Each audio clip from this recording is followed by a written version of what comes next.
Alright guys, so today I've been out with friends and hanging out with my daughter and stuff, and we were just chatting about things, and one of the subjects we were talking about was sort of just culture and the world, and I think as I've got older, something I've noticed for some reason is that how kind of violent our culture is. So every time I open Facebook these days, I see lots of kind of big muscly guys punching each other all the time and things like that, and it just makes me question what we sort of champion as a society and as a culture, and it makes me think about a lot of things. So what values do we hold in high regard, and why, sort of thing. So one of the things that I started to think was the kind of violent culture that we seem to accept as the norm. It kind of helps to serve what I believe to be the agenda of capitalists and people who want to make you get up every day and do things that you don't want to do. Because I kind of think that in order to do that, you need quite a brutal mentality. You need to kind of think and be almost like a fighter. You've got to fight through every day. You've got to wake up and fight through another day. So yeah, having this brutal mindset, I think it kind of helps you fight through every day, but also it turns you into a good worker. And so therefore, I wonder, is that right? Or is it just that it helps people cope? Does it help people cope with a society that's quite intense and full on and difficult? So yeah, that's one thing I think. And then also, if I just look at the model of society and how it's organised, we often, for some bizarre reason, place in positions of high power people who are kind of like not all that kind and generous and honest and open and truthful.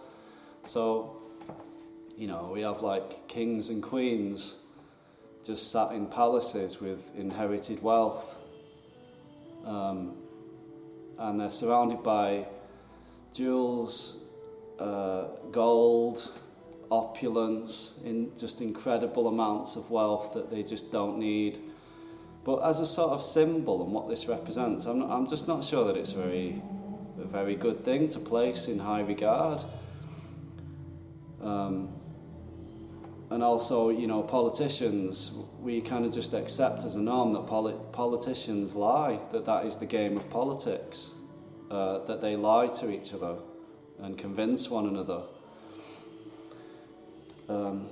So we have all these people who are the voices at the top, and I guess in my ideal world, the people at the top would be the most peaceful, the most kind, the most gentle, the most honest, the most humble, the most simple, and yeah, just peaceful. We would place peace and love and gentleness and kindness at the top. But then you have to ask yourself, you know, would that be useful to people who need good workers? Probably not, you know. They want people to just get up and go and work hard all day and be kind of brutal.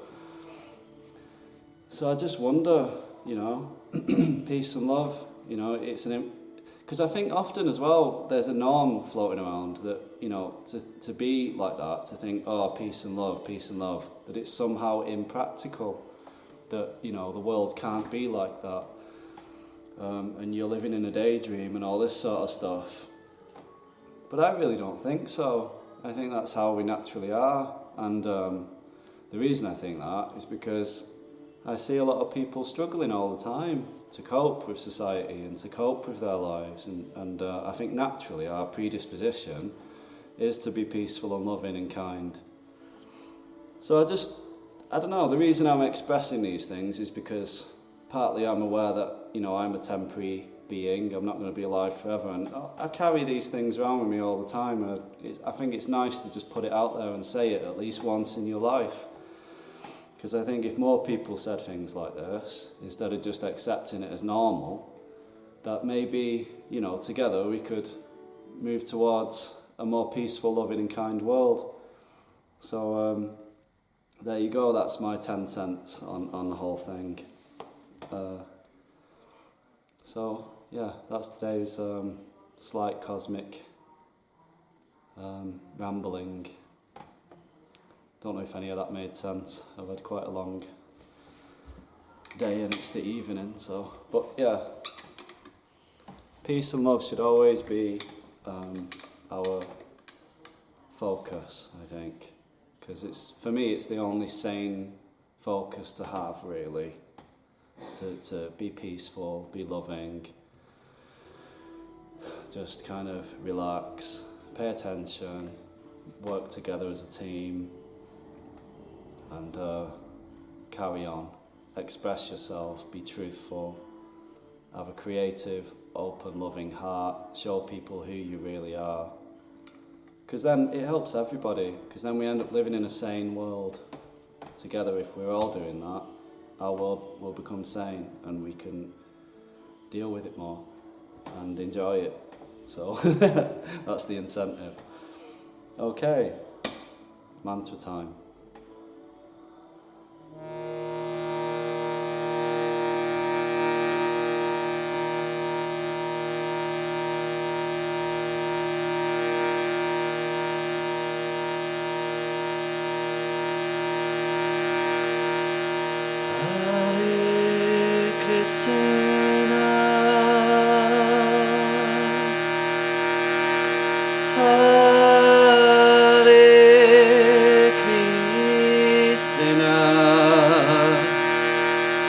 Krishna Krishna Hare Hare Hare Rama Hare Rama Rama Rama Hare Hare.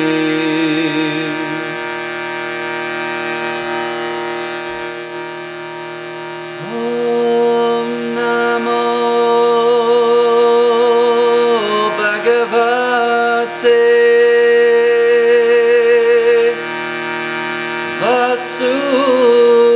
Vasudevaya.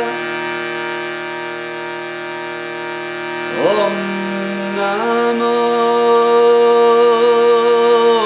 Bhagavate Vasudevaya.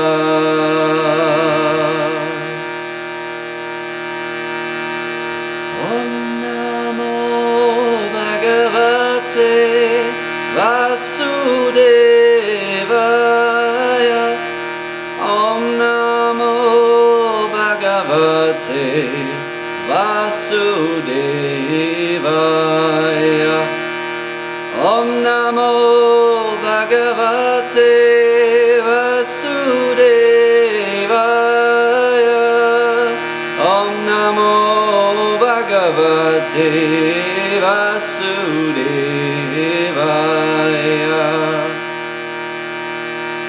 Om Shanti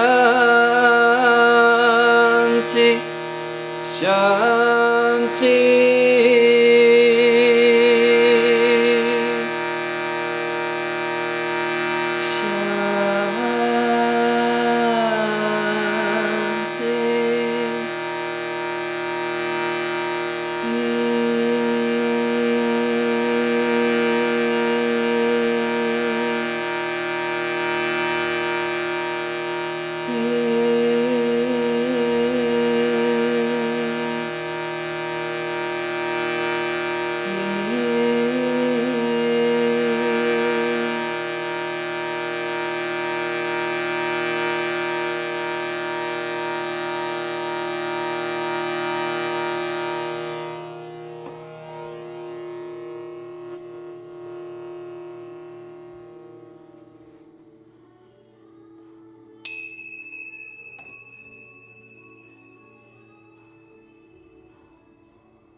Peace and love, guys.